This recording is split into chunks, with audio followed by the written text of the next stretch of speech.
বাধা, অনেক কিছু বাধা। আজকেই দেখলেন সকালবেলা আপনি ছিলেন যে একজন হিন্দি চ্যানেল দিল্লি থেকে এসছে, সে আমাকে ল্যান্ড আইডেন্টিফাই করতে বলছে। আমি ল্যান্ডটা আইডেন্টিফাই এই কারণে করিনি, আমি ফ্লেক্স করে জানিয়ে দিয়েছি, আমার ফেসবুক থেকে জানিয়ে দিয়েছি যে বাবরি মসজিদের শিলান্যাস 6 ডিসেম্বর শনিবার বেলা 12টায় হবে। সেটা আকাশে নিশ্চয়ই হবে না, ল্যান্ডেই হবে, মাটিতেই হবে, জমিতেই হবে। কিন্তু এদের এত ইন্টারেস্ট কি যে কোন জায়গায় হবে এখনই আমাদেরকে জানিয়ে দেন, এখনই আমরা সেখানে গিয়ে ছবি তুলব, এখনই আমরা সেখানে গিয়ে ল্যান্ডমার্কিং করে গোটা লোককে জানাবো। কোনো দরকার নেই। আমি ল্যান্ড এক জায়গায় সিলেকশন করেছিলাম, 6 জনের ল্যান্ড ছিল, সেটা আমার সঙ্গে এগ্রিমেন্ট হয়েছিল। তারপরে দেখা যাচ্ছে যে এই দুজন যে মুনাফেকের নাম করলাম, আর নাম নিতে ভালো লাগছে না, এই দুজন মুনাফেক মনে করছে চিরদিন বাঁচবো আর চিরদিনই মমতা ব্যানার্জির দয়ায় এমএলএ হয়ে থাকবো। আগামী ইলেকশনে আগে সবার সাথে টার্গেট এই দুই মুনাফেককে আগে সাধারণ মানুষে পরিণত করব, মানুষ করবে, তারপরে অনেক কিছুর মোকাবেলা হবে।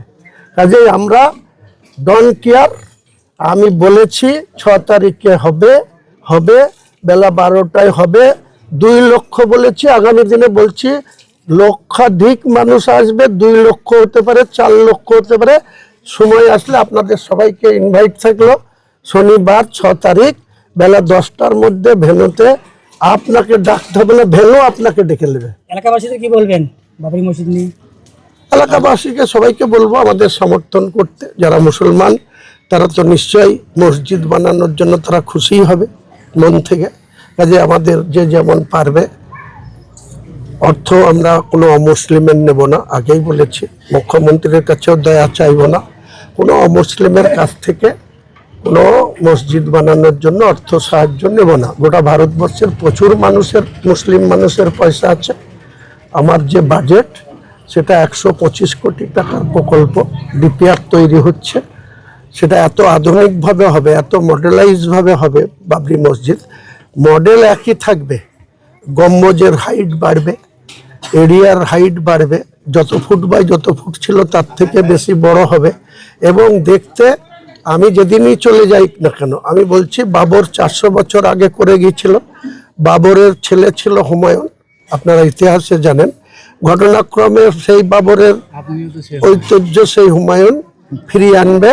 মুসলমানদের গর্ব করে যাতে বলতে পারে যে এক শ্রেণীর কর সেবকরা অন্যায়ভাবে 1992 সালের 6 ডিসেম্বর তৎকালীন প্রধানমন্ত্রী পিভি নরসিংহ রাওয়ের ভেতর থেকে মদত ছিল, তাই ঘন্টার পর ঘন্টা এইভাবে বাবরি মসজিদকে ধ্বংস করা হয়েছিল।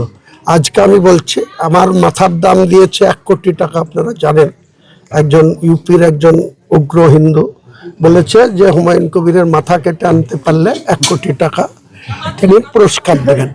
আমি সেই ব্যক্তিকে বলছি তুমি এবং তোমার যত শক্তি আছে মুর্শিদাবাদের ভেন্যুতে আসো, আমার মাথা তোমার কাটবা না তোমার গদ্দান কোথায় যাবে সেদিন প্রমাণ হবে। ঠিক আছে, থ্যাংক ইউ।